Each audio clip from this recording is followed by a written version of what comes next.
इस एपिसोड की स्टोरी में दिखाया जाता है सीजन 3 के लास्ट सीन में, जिसमें हॉपर जॉयस से स्विच दबाने को बोलता है और लैब में धमाका होता है। इसके बाद फ्लैशबैक खत्म होता है और हॉपर को दिखाते हैं जो अभी जिंदा है। नेक्स्ट सीन में मैक्स को दिखाते हैं जो अपने सिर दर्द की ढेर सारी दवाइयाँ खा रही होती है, तो उसे पुलिस के सायरन की आवाज़ बाहर से सुनाई देती है और वो बाहर जाकर देखती है सामने वाले ट्रेलर में किसी की बॉडी पड़ी हुई है जिसने हॉकिंस हाई स्कूल की ड्रेस पहनी हुई है। वो आगे बढ़कर देखना चाहती थी कि उतनी ही देर में एक ऑफिसर ने उसे रोक दिया और वहाँ से जाने को बोलता है। वहाँ पर शेरिफ पावेल भी आते हैं। शेरिफ पावेल कॉल पर फ्रैंक को बॉडी के बारे में बताते हैं और कहते हैं कि इस तरह की बॉडी मैंने पहले कभी नहीं देखा था। जिसने भी मारा है बहुत ही ज़्यादा बेदर्दी से मारा है। फिर नेक्स्ट सीन में विल और उसका भाई और उसके दोस्त वह एल एयरपोर्ट पर माइक को लेने आते हैं। माइक कैलिफोर्निया एयरपोर्ट पर सबसे मिलता है। म्यूरे भी जॉयस से मिलने कैलिफोर्निया आ चुका है। फिर आरगाई की वैन में वो सब वहाँ से निकल लेते हैं। एल बताती है कि वो माइक को रिंकोमेनिया ले जाएगी जहाँ पर स्केटिंग और बहुत सारे एक्साइटिंग गेम भी हैं, और वो ये सब झूठ बोल रही होती है क्योंकि उसके अब तक कोई फ्रेंड नहीं होते हैं। वो माइक से कहती है उसके कुछ फ्रेंड भी हैं।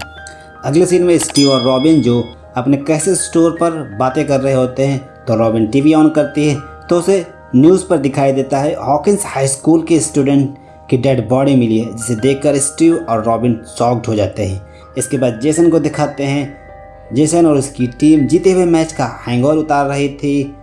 जेसन वहाँ अपनी टीम के साथ होता है। उसकी टीम का एक बंदा टीवी पर न्यूज़ लगाता है।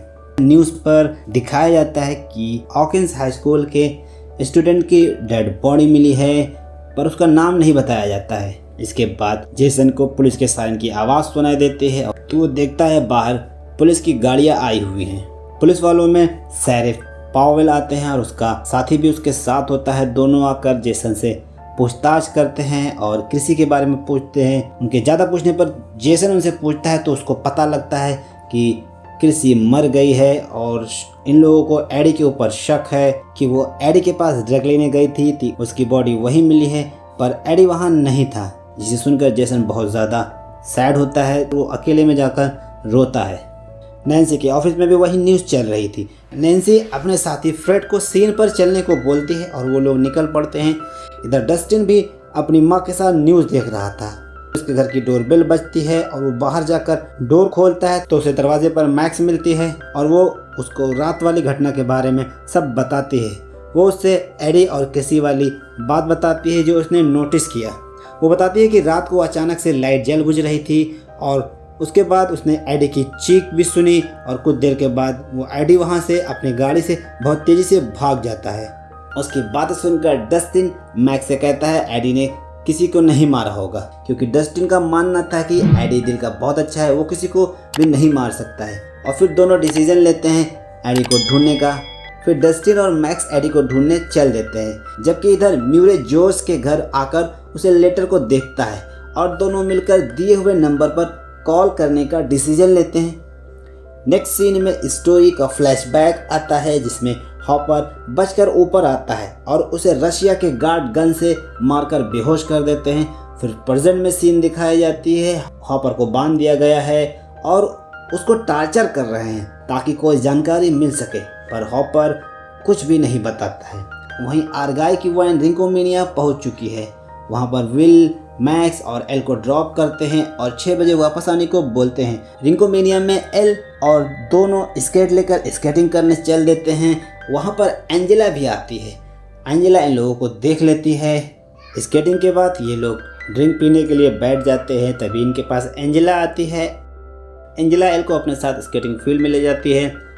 इसके बाद एंजेला का एक साथी उसके ऊपर ड्रिंक फेंक कर सब मिलकर उसका मजाक उड़ाते हैं। पूरे क्लब में उसका मजाक बन जाता है। एल वहाँ से भाग जाती है और फिर अगले सीन में एल को एंजेला की आवाज़ सुनाई देती है जो कि इसके बारे में ही बात कर रहे थे। एल हिम्मत बटोर कर रास्ते में एक स्केट उठाती है और एंजेला के पास आकर उससे माफ़ी मांगने को कहती है, पर एंजेला माफ़ी नहीं मांगती है।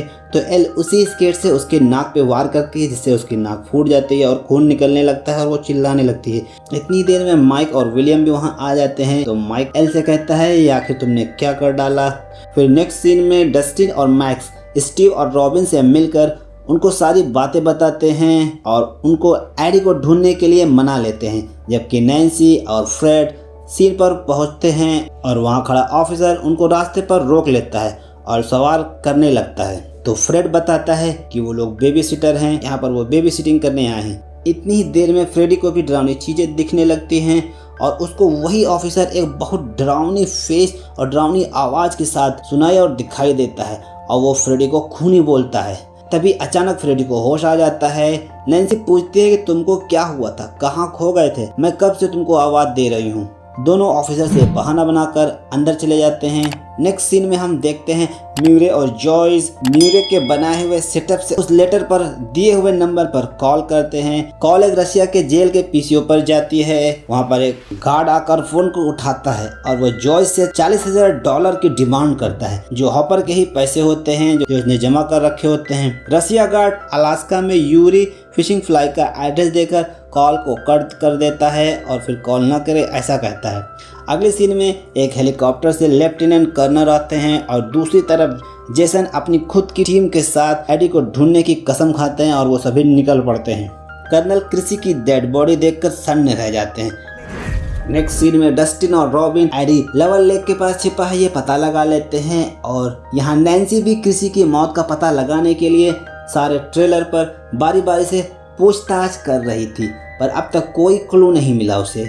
इसके बाद उसकी नज़र एडी के अंकल पर पड़ती है और वो उनके पास जाने से पहले अपने दोस्त फ्रेड को वहीं रुकने को बोलती है।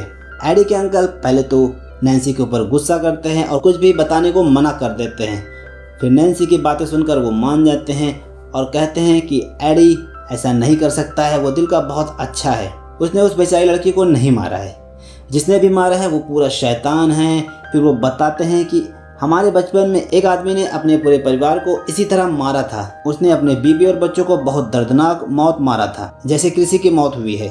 उस आदमी का नाम विक्टर क्रील था। इधर फ्रेड को भी घड़ी की आवाज़ सुनाई देती है तो वो आवाज़ के पीछे जंगल में चल पड़ता है। एडी के अंकल तब बताते हैं विक्टर क्रील पागल हो गया था, शायद वो अब पागल खाने से भाग गया है। वो बताते हैं कि विक्टर क्रील को पिनहर्ट्स असाइलम में रखा गया था, जबकि पास में ही फ्रेड भी उसी घड़ी के पास पहुंच गया था जिसकी आवाज़ क्रिसी और फ्रेड ने सुनी थी। भाई सच में ये एपिसोड बहुत डरावना है। बातें करते हुए नैन्सी देखती है कि फ्रेड वहां पर नहीं था जहां पर उसने उसको रुकने को बोला था। नैन्सी एडी के अंकल से बाद में आने को बोलकर वहां से चल देती है और फ्रेड को ढूंढना शुरू कर देती है। जबकि फ्रेड घड़ी के पास पहुंचता है तो उसे वहां पर बहुत सारे मुर्दे दिखाई देते हैं जो कि बहुत डरावने होते हैं, फ्रेड को खूनी कह रहे होते हैं। ये सब देखकर फ्रेड की तो हालत पतली हो जाती है। फिर अगले सीन में हॉपर दूसरी जेल में शिफ्ट कर दिया गया है ये दिखाया जाता है और इधर म्यूरे और जॉयस कॉल पर उस गार्ड के बारे में पता लगा लेते हैं जिसने लेटर भेजा था। उसका नाम इन्जो था। वो हॉपर से जेल में सौदा कर चुका है।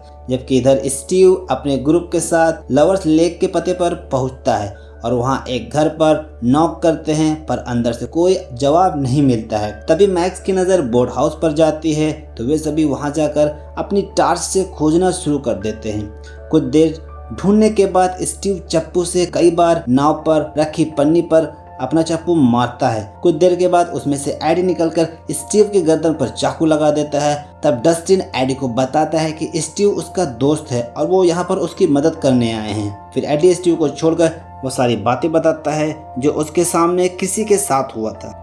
एडी कहता है कि तुम यकीन नहीं करोगे, पर मैक्स कहती है कि हम यकीन करेंगे। जबकि यहाँ नैन्सी फ्रेड को अभी भी ढूंढ रही थी। रात भी हो चुकी थी। नैन्सी पास खड़े लोगों से पूछती है कि क्या आपने मेरे दोस्त को देखा है, तो वो अब उसी ऑफिसर के पास जाती है तो ऑफिसर कहता है तुम अब तक यही हो। नैन्सी उसको बताती है कि उसका साथी फ्रेड बहुत देर से गायब है, वो कहीं पर मिल नहीं रहा है। तो वो ऑफिसर रेडियो पर बाकी पुलिस वालों को खबर करता है और फिर फ्रेड को दिखाया जाता है जो कि जंगल में रोड पर आता है और उसको एक जलती हुई कार दिखती है।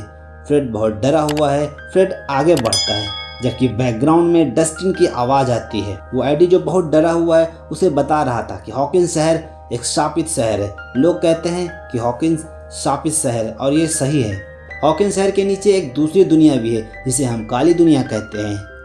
हमने इससे पहले भी इन मॉन्स्टरों का सामना किया है और हम समझते थे कि वो नहीं आएंगे, पर वो बार बार आ जाते हैं।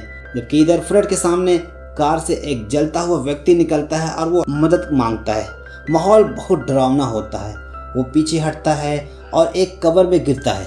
फिर उसको भी वही आवाज़ें आती हैं जो क्रिसी ने सुनी थी, फ्रेड टाइम हो गया है, अब तुम मुझसे जुड़ जाओ। और उसके सामने वही ड्रामा साया आता है और उसके फेस पर हाथ लाता है तो फ्रेड हवा में उठ जाता है और एक एक करके उसकी सारी हड्डियां टूटने लगती है। फिर उसकी आंखें भी अंदर घुसकर फूट जाती हैं। डस्टिन और मैक्स भी एडी को अब तक जो कुछ भी हुआ था सब बता देते हैं। तो इस तरह से ये एपिसोड दोस्तों यहीं पर ख़त्म होता है। तीसरा एपिसोड भी मैं जल्दी से अपलोड कर दूंगा और अगर आप बाद में ये वीडियो देख रहे हैं तो तीसरा एपिसोड आपको डिस्क्रिप्शन में मिल जाएगा। अगर आप चैनल पर नए हैं तो सब्सक्राइब कर लीजिए और भी आगे मज़ेदार वीडियो आने वाली हैं। और वीडियो को शेयर कीजिए, कमेंट में हमें बताइए कि आपने अब तक ये वीडियो देखी और आपको स्ट्रेंजर थिंग्स के कौन कौन से सीजन देखे और कैसा लगा। तो मिलते हैं नेक्स्ट वीडियो में, बाय बाय।